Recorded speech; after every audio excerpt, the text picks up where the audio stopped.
Does the employee understand their role clearly? What is their vision for their actual work, their workspace, their communication style? How does them aligning with the company vision benefit them personally in more than a paycheck? What are the incentives?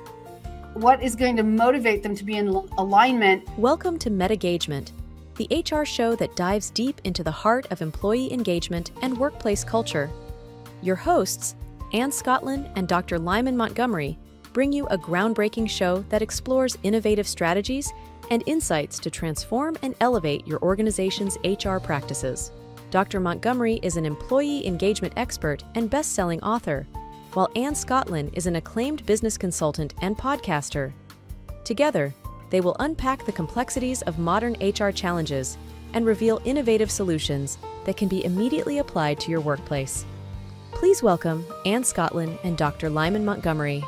Welcome back to MetaGagement-HR, the podcast where we make the possible probable. And Lyman, review for our viewers and listeners today. What are we here for? What are we doing? Why are we doing this show? Yeah, we want to basically reintroduce the whole concept of what does it mean to be meta-gaged, where the marriage between the meta mindset and engagement comes together for what we call MetaGagement.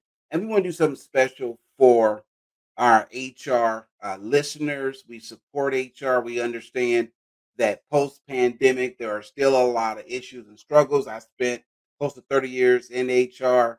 And we just want to make sure that our HR, what I call my HR peeps, have an opportunity to listen in, get dialed in, but also leave with strategies to help them do their job and do it more effectively.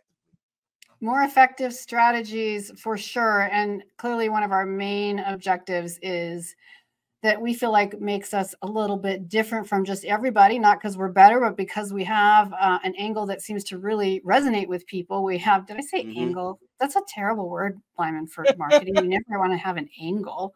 Our point of view is a meta point of view, but really what it means is we're fostering resilience and adaptability. We're focusing on solutions and finding ways to do the same things that we've tried to do in the past that haven't worked more easily with more strategic, mental and practical strategies. Absolutely, yes. And we're diving deeper into how HR professionals can really work with their teams. We use, remind us about some of the processes and tools that we're bringing to our viewers and listeners. Yeah, for example, we want to make sure that not only are you doing your job, but that you have the mental tools, strategies with the use of neuroscience, some little what we call hacks and tweaks and things that you can do to make your job a lot smoother, a lot easier, to relieve some of the stress. So we do a lot of breathing techniques, a lot of what you call it, meditation technique, but also not just at work, but we have two segments, on the clock, but also off the clock, and provide tools and resources for our HR peeps so that they can live a rich meta life. Absolutely. And so with that all said, thank you for letting us do an overview, especially if you're new. We're going to do something fun. This is the beginning of a 3-part series that you're going to love, and it's the top 3 strategies to prevent employee burnout. What are the top 3 strategies to prevent employee burnout? And the one we're going to do today is, just to be a pain in the butt, we're going to start with number 3 and make you wait for 2 and 1. Yeah. So the third, probably the third most important, but incredibly important strategy is cultivating a clear vision. So in today's episode, we are going to talk about how to cultivate a clear vision, how to prevent directional uncertainty in our teams and companies.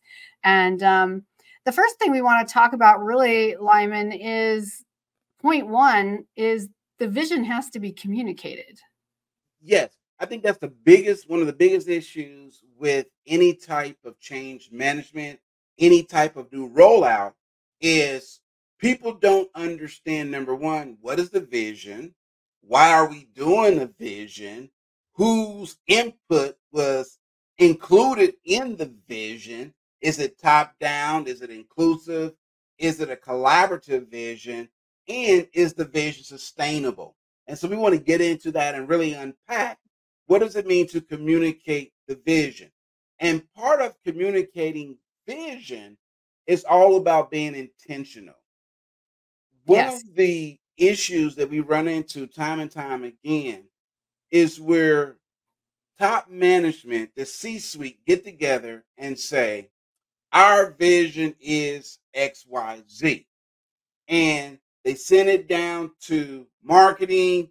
Marketing might do a little small test, a pilot group, a focus group, and they say, oh, yeah, they love this word. We got to make sure we have these keywords there, right? They say, great. Okay, get it out. And they send it out. They post it on the wall. And if you walk around any company, you say, what's the vision of the company? You kind of get the deer in the head, like, do we have a vision? Well, or they say, well, my personal vision, or I think the vision is. And that's because it has not been clearly communicated. Absolutely. And it's like, it reminds me of when I was a kid. I grew up in the middle of freaking nowhere. And I always say that I mean that, not just the freaking nowhere of the town, but outside of the smallest town in freaking nowhere. So just to be really, really clear about that. And, one of the things my parents wanted us to do at that time was to create self-sustaining food sources. And we had wells and springs on property. We were starting to grow our own food. So what we were going to do is plant a garden. So my father says to my mom, let's start a garden. He meant you start a garden, but we won't talk about that today. You start a garden, because he still had a day job. And so he has this vision of what a garden is going to look like. But if he's picturing corn and tomatoes, and my mom goes to the feed supply store and gets peas and turnips and green beans, he's going to be really disappointed when he comes back and realizes that the garden has nothing that was in his vision, because there was no communication, because the vision has to be communicated. He doesn't say, this is my version of a garden, this is your version of a garden. So the company vision is important. And I think for most big companies, this has been hammered out in recent years. They're doing much better. But the team vision, we always talk, Lyman, about whether we're in alignment or agreement. The team vision requires alignment. And I think that's the first step where this often falls apart. I agree 100%. Now, keep in mind, the team vision is not separate and apart from the corporate vision. It's how does the corporate vision fit into alignment with the team's vision? And then if we go a little bit more granular, what is the individual's role in the vision? So if you look at it from what I call a watershed or a waterfall, there's the large corporate vision. Let's say, for example, our vision is to be the premier HR strategy company in Northwest United States. Okay. So an example of a team vision would be our team is positioned to be the premier, let's say, marketing team with our company within the Northwest United States. All right. Then it goes a little further and says, my role as a contributor is to be the best or the premier expert in the sales department in the Northwest Territory.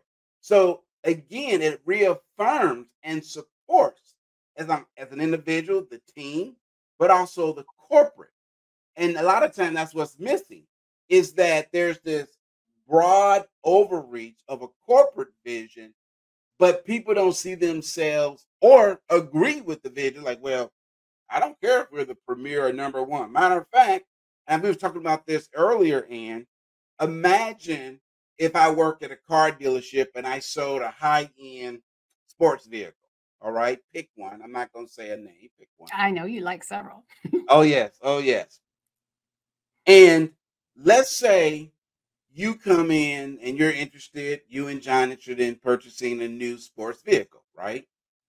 And I'm going to just say Maserati. I like Maseratis.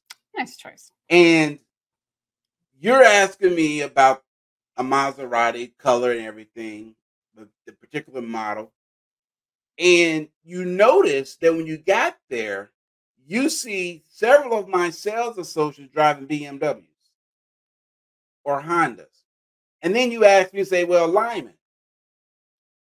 how do you enjoy your Maserati? And I say, oh, I don't have a Maserati. I drive a Cadillac.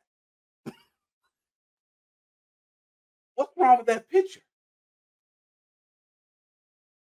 Leadership, which is something we're going to come back to in just a couple of minutes for starters, because leadership at all levels around vision. Because our first point today is that vision has to be communicated. And what we're going to come back to in a few minutes is that it has to be demonstrated. So absolutely. So having a clear vision from the top to a bottom and creating alignment. And I love how you were, demonstrating the construction of a vision where you start with a company vision. It's like creating a narrative, right? It's a story basically of commas or periods, but it's a continued story until you get all the way through in whatever order you prefer. But, company vision, team vision, the project vision. And well, I guess I would say, company vision, team vision, and project vision, and the individual alignment. And I was like, how does individual vision come into this? And I'm a great fighter for the rights of the individual and individualists. So wait a minute. So if I have my own vision, what if it is completely not aligned with the company vision? What does that mean? But also on the other extreme, a lot of times you just see a point blank comment like individual vision must align with the company. Well, how completely dry and boring and inhuman is that? Individual vision must align with the company. How about we start with the individual and we work for a meeting? We go meta, and we go meta by keeping everyone active on the same level. Does the employee understand their role clearly? What is their vision for their actual work, their workspace, their communication style? How does them aligning with the company vision benefit them personally in more than a paycheck? What are the incentives? What is going to motivate them to be in alignment naturally? We say so often how adults are really just big kids, incentive versus force in training, right? So how do we bring those into alignment? And so we'll just take another minute here to wrap up our point one. The vision has to be communicated. And all of those are those points of communication points. Whether it's a project, talking about the vision of the project and how that ties into the team's vision, your role as a member of that team, giving input. And remember, the vision is futuristic. That's why I said we want to position ourselves as the premier. That's future state. You may not be there right now. You might be in last place. Okay. You might be in number 55 out of 55. Okay. Or 56 out of 60. But that's okay. You can still have a vision for where you want to go. So think of vision as the end spot, right? It's the destination. It's not the journey. Communication is like the GPS. You know when you get in your car and the GPS says, turn left on such and such street. It gives you milestones, different things to point out along the way. In my particular vehicle, it's interesting. If I drive, let's say, more than 4 to 5 hours, a little icon pops up with like a cup of coffee or hot tea, and it says, you might want to pull over and take a break. You've been driving for 4.5 hours. Yeah, that's excellent. Yeah, so getting in alignment with the vision and even the vision of the car company is a safety record, which also involves the drivers. So are the drivers and the company even in alignment? And there's always this bonus point in when I talk about these points, which is always ask whether it's company, team, project, or individual vision. Is it aspirational? Are you setting the standard high enough to be motivating and exciting and fun? But is it also attainable? If I go to my personal trainer and they're like, okay, I want you to achieve your goals, you need to work out 3 hours a day, 7 days a week for the next 6 months. That is not attainable. It's impossible. I'm going to get sick. Something's going to happen. I'm going to have to travel and go to, so it's just not fit my lifestyle, right? So but what if he says, I want you to work out for 90 minutes, 3 days a week, and you can average this number of workouts over the course of a month. That's attainable. So let's set standards and goals that are not so high that we become disingenuously bored, honestly. Like, I just don't care anymore. Yeah. And not only is it aspirational, not only is it attainable, but my favorite word is it sustainable. The longevity of it. Okay. Because if it's attainable, you can see it, you can feel it, you can taste it. All right. You see yourself actually doing it. But the bigger question is frequency and duration. What's the level that I can do it? Because if you were to say, hey, Lyman, can you walk? I'm like, sure, I can walk. Okay, I want you to walk a 5K. Ooh, let me think about that.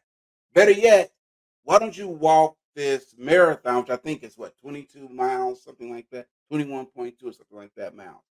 That's a whole nother. So the first question is, yes, I can walk, but I'm not sure if I've prepared myself to be able to walk a 5K. But let's say I can do a 5K, right? Maybe that will position me to do a marathon if I do a series of 5K, but I have to start somewhere. And what we're talking about today with vision is it's okay if you start where you're at. A lot of people say, well, we already have a vision and we kind of started behind the 8 ball. That's okay.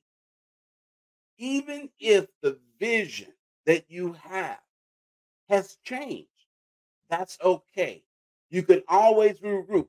The problem I see, people get married to a vision that was created 50, 100 years ago. Different world. Even 5 years ago, Lyman. Even 5 years ago, yes. I'm just saying, things are changing. I mean, things are changing at such a speed as we have never seen ever, between AI and everything else. Like, this is a whole new world. The post-COVID/AI world is a whole new planet. So, but what's exciting about that is we get to be creative again. We get to tell our team and our leadership, these are exciting new times. We get to experiment. We get to have fun. We get to look at things from a fresh perspective. And in your 5K example, your marathon example, what you and I do for our HR clients and teams is we're basically part of your, is your goal attainable? Is your vision attainable? Is having the right tools. So we're basically the high-end running shoe of the 5K. We're like, okay, if we can get you through a 5K with tools that are easily applicable and neuroscience that really works, and you don't have blisters and misery on your feet after 2 or 3 5Ks, I think you could walk a marathon. And we're going to have to wrap because we're having so much fun on this point. And we still want to continue to talk a little bit more about how vision has to be demonstrated. So yes, first, vision has to be communicated, but of course, vision has to be demonstrated. So hang on. We'll be right back. You are watching MetaGagement-HR. Please like and subscribe. That helps us keep this content coming to you. And on whatever platform you're watching today, you can also contact us directly with your comments, with questions, with suggestions for the show. You can watch the ticker tape on the episode today and shoot one of those messages off to us. We will be right back in just a moment. Unleash the power of focused meta mindset lunch and learn sessions. Sharpen problem-solving skills, spark innovation, foster collaboration, and build adaptability and resilience. Elevate your team's success and profits. Discover more at www.focusedmetamindset.com. And welcome back to MetaGagement-HR, your destination for finding out how to create new solutions and strategies for the people on your team and in your company. How can you go meta and foster more resilience and adaptability as you go? And as you know, this is part of our 3-part series, Cultivating a Clear Vision. Actually, that's what our point is today.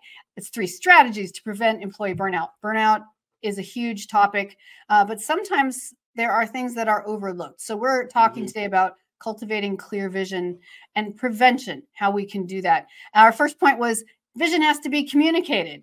And now we're going to jump in and continue with vision has to be demonstrated. But before we do that, please like and subscribe.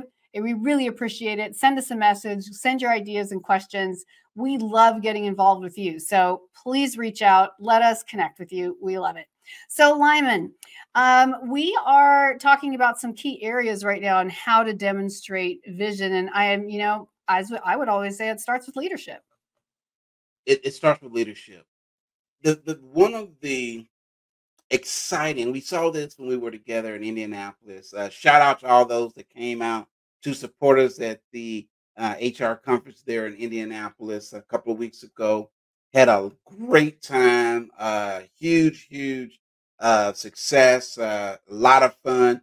And going back to leadership, what we found out in our session dealing with DEI and diversity, equity, and inclusion is that we asked the poll question, if you recall, when are you trained on or execute your DEI plans? Overwhelmingly, 70% when there's a crisis. That is a true indication of there's a miss between leadership and those that support leadership. Because if you're only implementing during a crisis, then what are you doing when there isn't a crisis? I mean, 70% during a crisis. 70%. And how are people in a crisis? People are already stressed. They're worried about losing their jobs. They're reactive. They're under incredible performance pressure. There's, any number of HR issues at stake. So this is like, if you want to force more rules and rules of conduct on people in this environment, no wonder people are so reactive and push so hard, as opposed to let's implement while we're out smooth sailing, not in the middle of a storm when we're about to capsize. Yeah. The other part of that that's interesting, going back to leadership, is we asked another question. How many of them were involved in the creation of the DI programs? Again, about 55, 60%, nope, top down. They were given to us. And we asked in the room, it was almost close to 80%. They said, nope, I was hired in, I was given this plan, and they said, implement it. And very little training on how to implement it. And so again, when we talk about demonstration and communication, it has to be where there's a collaborative intent behind it of saying, what makes this plan work? Whatever the plan is, what makes this vision work? But then you have to walk it out. When we talk about walk it out, we're saying, have you fire tested it under stress before there's a crisis? How do you do that? Scenario-based training. Here's a key point. Before you launch anything, create scenarios that you self-impose a little stress, and you start thinking about, well, what happens if this would happen? Well, what happens? So that's when you want to play the what if game. Well, it's like a fashion show, the runway, right? Fashion show. Do you think that they never rehearse the fashion show? Do you think with the way those fashions look, there could be wardrobe malfunctions? Do you think that the height of the shoes they're wearing could actually break their ankles? Do you think someone might fall off the stage? I mean, you have to go through it. You have to find where the weaknesses are so you can be intentional about prevention. When you was in Hollywood, they just give you a script and say, okay, we're shooting in 5 minutes. No. No. You actually rehearsed the scene. You probably had days, if not weeks or months, where they kind of broke the entire movie down. So, okay, today we're going to shoot this scene. Mm-hmm. And it might be the middle, it might be the end. Yeah. And so oftentimes we say, well, we're going to start from the beginning. No, when you fire test something, going back to demonstrating it, you want to say, okay, what if we start in the middle? How would you happen if you just walked into a situation and you talk these things out? And what we like to say is there are 3 types of scenarios. the best case, the worst case, and if it stays the course. Say that again for us.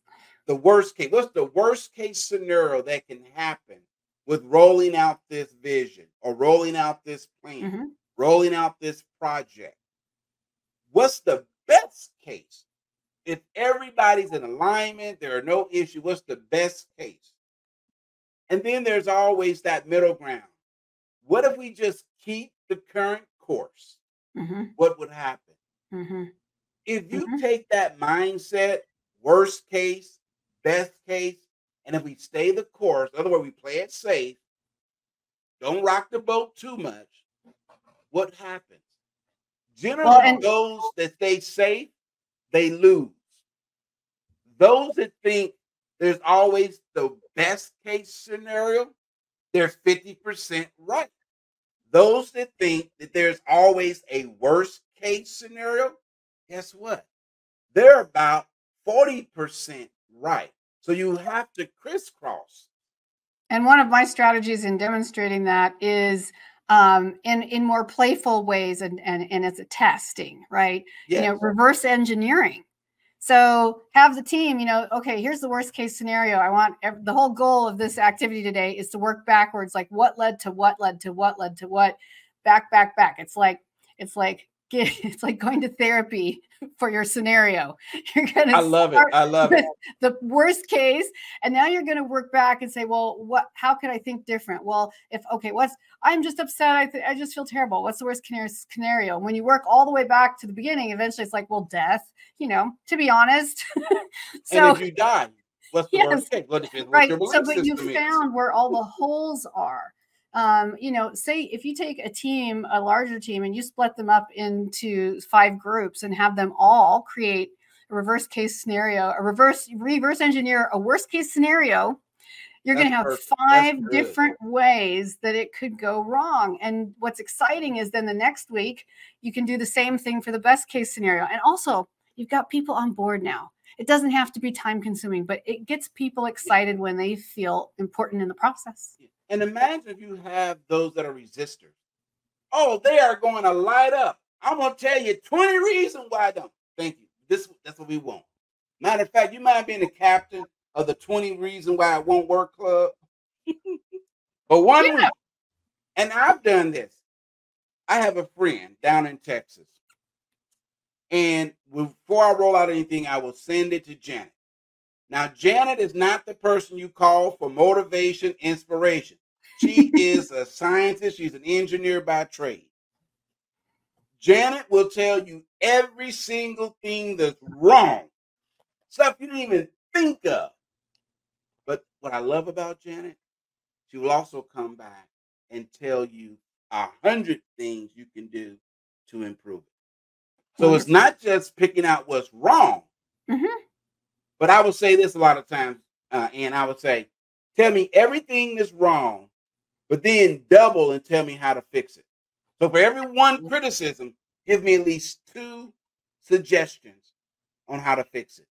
Absolutely. Yeah, fair enough. A fair trade on an individual level, on the team level, relating to management and leadership as well, right? All the way down from the top. And that's going back to demonstrate. You know, earlier before our break, I was talking about the car dealership, right? And that's the last point I want to make is you have to not only demonstrate in word, but you have to demonstrate in your character. If you say you're going to be the premier, am I a premier person? Do I show up as top notch? Or am I sort of laissez-faire? Well, I'm kind of half in, half out, kind of like playing a hokey pokey on the job. You know, remember that old song, put your left foot in, take your left foot out, you know.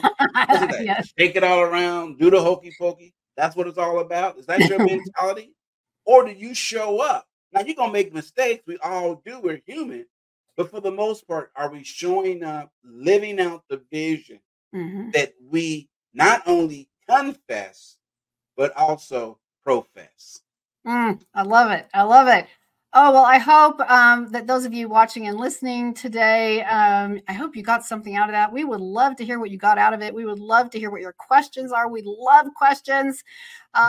So thanks again for joining us today. I'm talking about cultivating a clear vision. how to prevent directional uncertainty.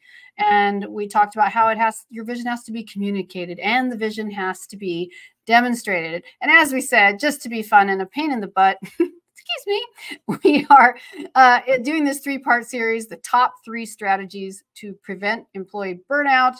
And we started with strategy number 3 today. And next time on our next episode, strategy number 2, from burnout to thriving, strategies for supporting overworked employees. How can we support overworked employees?